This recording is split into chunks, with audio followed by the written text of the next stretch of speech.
오늘 마태복음 17장입니다. 마태복음 17장에 우리가 잘 아시는 예수 그리스도께서 변화산에서 그 모습이 변화되는 사건을 기록해 놓고 있는데, 예수님께서 모습이 변화된 게 아니라 원래는 본래 모습을 보여주신 거죠. 본래 하나님의 그 영광을 예수님께서 버리고 이 땅에 오셨지 않습니까? 우리를 구원하기 위해서. 네, 예수님께서 16장에 저번에 마지막 자신의 죽음과 부활을 처음으로 제자들에게 말씀하셨잖아요. 제자들이 그 죽음을 얘기하니까 얼마나 많은 근심을 하겠습니까? 근데 반면에 보면은 그 고난을 보이시기 시작하면서 21절에 보면은 제자들에게 보이기 시작했다. 고난을 보이기 시작하셨으니까 제자들한테 영광을 보여주는 겁니다.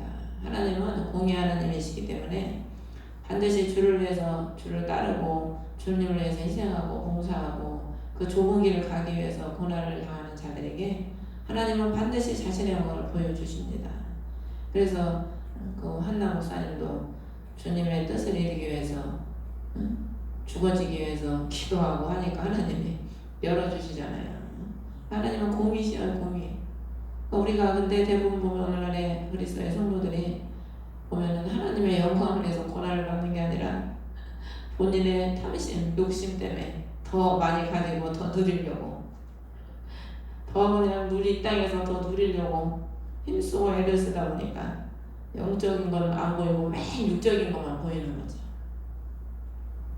그래서 예수님이 자신의 고난을 얘기하시고 그 고난을 이겨야 되기 때문에 그 자신의 그 영광스러운 모습을 제자들한테 보여주는 겁니다.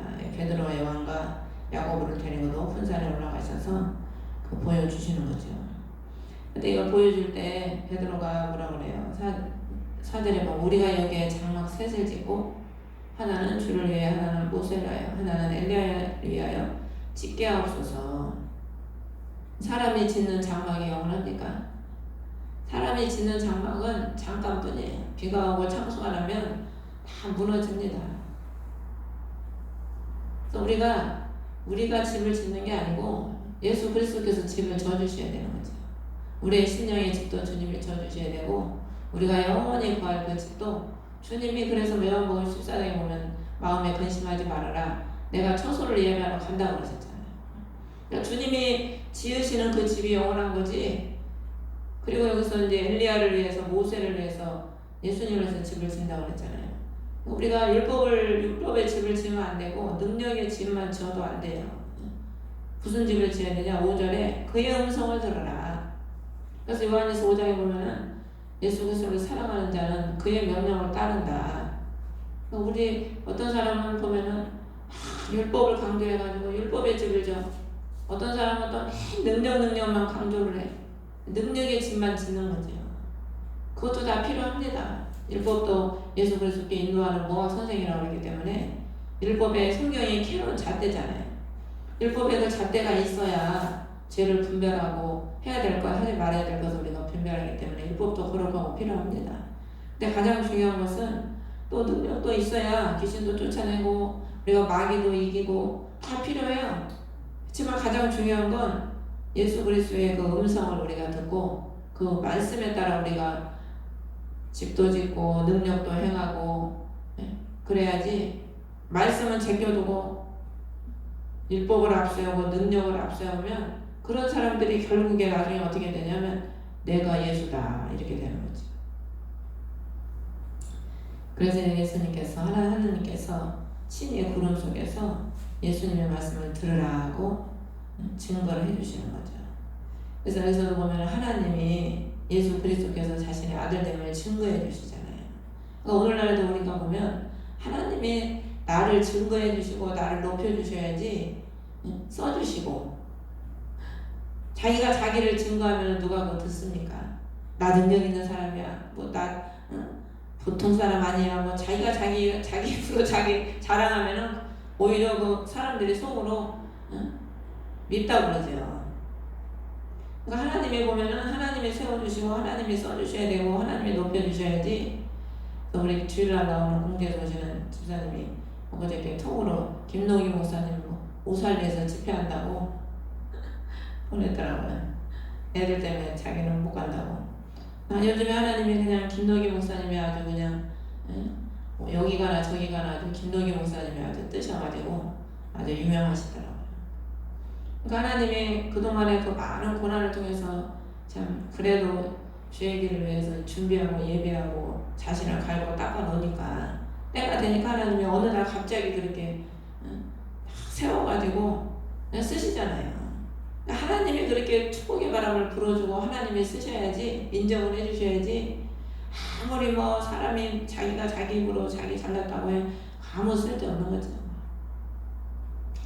그래서 제자들도 마태복음 4장에 보면은 그물도 버리고 배도 버리고 다 버리고 형제야 부모도 버리고 주님 따라갔잖아요.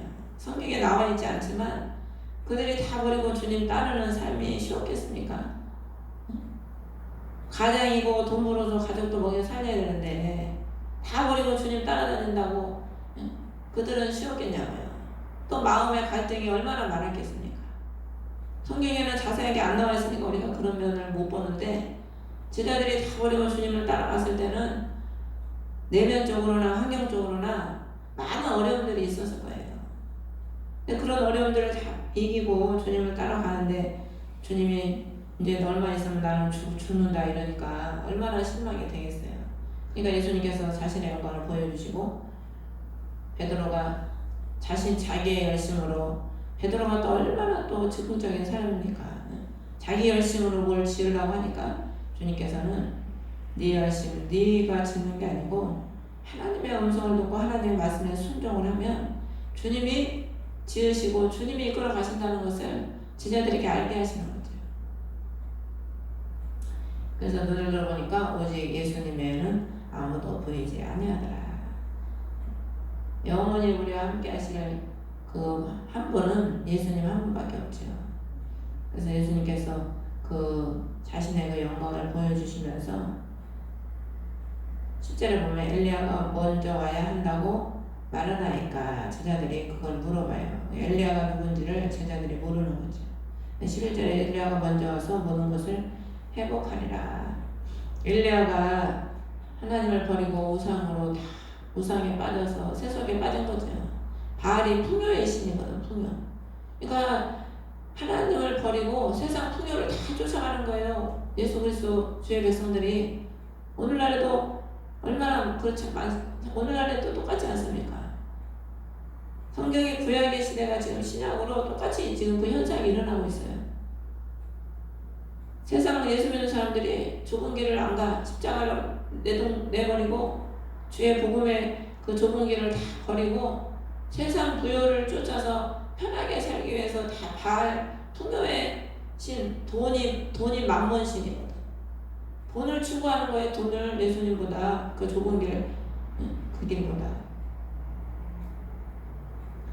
근데 엘리야가 그런 시대에 와서 회복을 시켰잖아요. 주의 백성들 10년. 그래서 이 엘리야가 세례 요한을 왜 하는 거죠? 잘 아시다시피.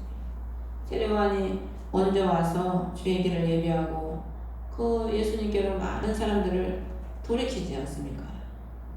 그래서 마지막 시대에도 우리가 세속에 붙잡혀 있는 많은 주의 백성들을 그리스도께 돌이키는 그런 사역이 필요합니다. 그래서 저도 잠자는 많은 영혼들에게 기도의 불을 붙이고 그들을 신부예복 단장시키는 그런 일꾼으로 써달라고 이제 요즘에 그런 기도를 이제 좀 전에는 그런 기도를 안 했었는데 잘 그렇게 뭐 쓰임받고 싶은 마음이 없더라고요. 누구한테 막 나서고 싶은 것, 낯서는 것도 별로 좋아하지 않으니까. 근데 이제 뭐 나 자신만 생각하면 솔직히 기도하고 말씀 보는 게 저는 제일 좋아요. 제일 편하고.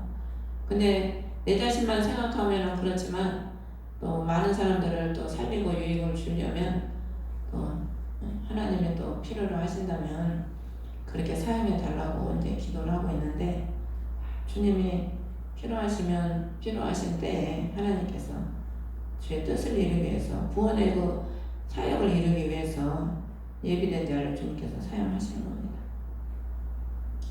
그래서 이제 여기 14절부터 보면 마귀 들린 자를 고치는데 마가복음에도 똑같은 장면이 나오지요. 세 사람을 데리고 예수님께서 산에서 내려오니까 남은 제자들이 그 마귀 들린 사람을 쫓아내지 못하는 거예요. 그러니까 예수님께서 21절에 보면은 기도와 금식을 통하지 않고는 나가지 않아야 하느니라. 예수님 쫓아내긴다고 다 그들을 쫓아낼 수 있는 게 아니라는 거예요. 기도와 금식. 뭘 의미하냐면은 나를 온전히 철저하게 버리고 하나님의 능력과 하나님의 말씀과 하나님의 권능으로 준비된 자가 마귀를 이길 수 있다는 그런 의미입니다. 능력이 다 다르지 않습니까? 마귀가 잘 알거든요. 그래서 우리가 절제된 삶을 통해서 자신을 기도의 삶, 금식이 뭐예요? 금식은 이 음식을 단절하는 거예요. 육의 것을 단절시키는 거예요. 그러니까 그만큼 절제의 삶을 사는 거죠. 우리가 금식할 게 얼마나 많습니까? 오늘날 시대에. 밥만 금식을 의미하는 게 아닙니다. 유혹하는 모든 것들, 세속적인 것들. 요한일서에 보면 세상의 모든 것들이 다 마귀로부터 왔다고 그랬거든. 나를 유혹하고 나를 넘어뜨리게 하고 세상은 물이 얼마나 밀물처럼 썰물처럼 얼마나 밀려오는 시대에 우리가 살아가고 있습니까? 그런 시대에 우리가 절제하지 않으면 그 세상으로부터 나를 지키고 금식하지 않으면 또 오늘날 목회자들은 매일 보면 뭔 세미나 뭐 지식만 채우고 다녀. 지식만. 아까 그 닭 제가 보냈던 닭이 그런 닭도 처음 봤어요. 그거를 아는 목사님이 이제 우리 단톡 모임에서 이제 아는 목사님, 여자 목사님이 그걸 보내주셨는데 내가 답장으로 아이고 그 닭의 부르짖음이 하늘까지 상달해건네 내가 우리가 기도를 저렇게 쓰러질 때까지 해야 되는데 그랬더니 그 목사님이 웃겨 죽겠다고. 그래서 하늘에 상달되도록 기도를 쓰러질 때까지 몸이 그냥 자지러질 때까지 기도하면 응답 안 받았어요. 그렇게 하면 아주 그냥 닭도 그렇게 소리 지르느라고 자지러지고 자빠지는데 오직 하나님의 이사야 1장에 소도 주인의 구유를 알고 짐승도 자기 집을 알고 주인은 아는데 내 백성은 모른다는 거야. 내 백성은 오직 하나님의 짐승에다 비유를 했겠어요. 자, 그래서 오늘날에는 진짜 금식을 통해서 자신을 절제하고 내 안에 그리스도의 생명으로 성령의 권능으로 채워야. 그래서 마지막 때가 올수록요 세상이 다 뭐가 지배합니까? 마귀가 이제 지배하는 세상이 갈수록 더 심해져야 돼. 이제 사단이 계시록에 보면은 하늘에서 쫓겨나서 땅으로 쫓겨난다고 그랬잖아요. 땅으로 쫓겨나가지고 이제 세상을 여기 지배한다니까. 막 지배를 하고 이제 믿는 사람을 더 탄압을 하고. 그래서 갈수록 우리가 그 세상의 금식을 통해서 나를 단련시키지 않으면요 다 넘어갈 수밖에 없어요. 그래서 이게 22절에 23절에 보면은 예수님께서 두 번째 자신의 죽음과 부활을 다시 얘기하십니다. 이게 두 번째로 지금 말씀하시는 거예요. 23절에 죽임을 당하고 셋째 날 다시 일으켜지리라 하니까 그들이 심히 근심하더라. 왜 근심하겠어요? 주님의 뜻을 모르니까. 주님이 죽으셔야 우리가 부활이 오는데 모르니까 심히 근심하는 거예요. 우리가 주님의 뜻을 모르면 고난이 오면 그냥 근심부터 해. 안 되면 근심부터 하고. 지나고 보면 고난이 안 되는 게 복이잖아요. 지나고 보면. 세상이 망하는 게, 세상에 환란이 오고 세상이 멸망당하는 게 우리에게는 기쁜 일입니다. 새하늘과 새 땅, 천년왕국이 우리한테 오잖아요. 이 땅이 멸해 없어져야 새 천국, 그 천년왕국이 우리한테 오거든요. 그때 우리는 왕노로 천년 동안 왕노로 하잖아 우리가. 그때는 이렇게 덥지도 않은 거예요. 아우 너무 더워. 아주 더우니까 머리가 띵해가지고 덥지도 않고 춥지도 않고 늙지도 않고 천년 동안 왕노라고 생각해봐요. 저는 요즘에 자꾸 그런 생각이 들면서 그 날이 기다려져요 저는. 그러니까 막 이 땅에 뭐 환란이 온다고 해도 하나 두렵지가 않아. 옛날에 처음 예수 믿을 때는 막 환란이 온다고 그러면 막 얼마나 두려운지 막. 근데 지금은 두려운 게 아니고 기뻐요. 아 이제 이 땅이 불로 다 면회가 없어지면 이제 천년왕국이 오면 내가 천년 동안 왕노릇 할 날이 오는구나. 지금은 종노릇만 하고 사는데 왕노릇 할 날이. 근데 이게 모르니까 시비 근심하는 게 모르니까. 우리는요 그래서 근심할 건덕지가 없습니다. 우리는 늘 기뻐하고 감사하고 예수님 안에서 기쁨을 누리면서 살면 돼요. 우리는. 그러면서 이제 왕이 공세를 바친다. 가버나움에 이르니까 공세받는 자들이 돈을 내라는 거예요. 이게 뭔 의미냐면 출애굽기 30장 16절에 보면 속죄금입니다. 속죄금. 그러니까 남자는 반세계를 내야 됐어요. 율법에. 그래서 그게 계속 이어졌던 거예요. 예수님 올 때까지. 이스라엘 백성들은. 성전에다가 반세계를 꼭 내야 돼. 그래서 한 세계를 이제 두 사람이 합해서 이렇게 한 세계를 성전에 냈지요. 속죄금으로. 그러면은 예수님께서 오셨잖아요. 우리의 속죄금이 누구십니까? 예수 그리스도가 예수 그리스도가 속죄 제물이야. 이게 뭐 그러니까 예수 하나님께서 출애굽부터 그들에게 속죄 그 제물을 내라는 거는 뭘 예표하냐면은 반드시 속죄제가 있어야 된다는 거예요. 속죄의 제물이. 그래야 너희들이 죄가 사한다는 것을 예수 그리스도가 속죄물이 되실 것을 예표하신 거죠. 그래서 그 속죄를 하시는 주인공이신 예수님이 오셨지 않습니까? 그래서 예수님이 누구에게 공세를 걷느냐? 자기 자식들에게냐? 타인에게냐? 타인에게 걷잖아요. 타인에게. 그러니까 하나님의 자녀들은 우리는 이제 공세를 바칠 필요가 없는 거야. 왜? 우리는 하나님의 자녀가 됐으니까. 예수 그리스도가 우리의 속죄물이 되시고 속죄 그 죄값을 다 치러주셨기 때문에 바칠 필요가 없어. 예수님과 예수님의 제자들은. 근데 예수님은 27절에 보면은 그럼에도 불구하고 우리가 그들을 실족시킬까 염려하노라. 가서 물고기를 잡으라. 그가 입을 열면 돈 하나를 발견하리니 가져다가 나와 너를 위해 그들에게 주라. 줄 필요가 없지만 그들을 실족시키지 않기 위해서 주라는 거예요. 그러니까 오늘날에 우리가 내 입장에서는 안 해도 되고 불필요한 거라 할지라도 상대방의 믿음이 연약하고 모르고 하면 그 사람을 실족시키지 않기 위해서 거기에 맞춰줘야 돼요. 그게 성숙한 자의 신앙입니다. 어린 사람들은 자기 그 생각, 자기 마음 그거에만 따라서 뭘 하려고 그러거든요. 비록 그게 옳지 않고 마땅치 않아도 우리가 그 영혼을 진짜 사랑한다면 그 사람에 맞춰주고 그 사람이 좀 그래서 어떤 교회는 막 그 연세 중앙교회인가 그 목사님은 옛날에 보면 막 젊은 애들 머리 염색하면 막 야단이 난다잖아요. 그 교회는 청년들 염색도 못한다고 하잖아요. 그러니까 너무 우리가 외모적인 거에서 너무 그러는 것도 아직 믿음이 없으니까 은혜가 들어가면 하고 다니라고 또 안 해. 그래서 어떤 교회는 담배 피는 장소도 마련을 해놨다고 그러더라고. 어떤 무슨 큰 교회 어디는. 아직 모르니까. 그래서 우리가 믿음이 연약한 자들을 이해를 하고 그들이 성장할 때까지는 그들을 실족시키지 않기 위해서 비록 그게 맞지 않아도 좀 거기에 맞춰주고 요거도 들어주고 그럴 필요가 있는 겁니다. 이게 바로 예수 그리스도의 사랑이지. 그래서 우리 주님께서 이 말씀을 하시고 나서 이제 18장에 계속 실족에 대한 얘기가 나와요. 우리가 영혼을 예수님은 구원하시기 위해서 이 땅에 오셨지 않습니까?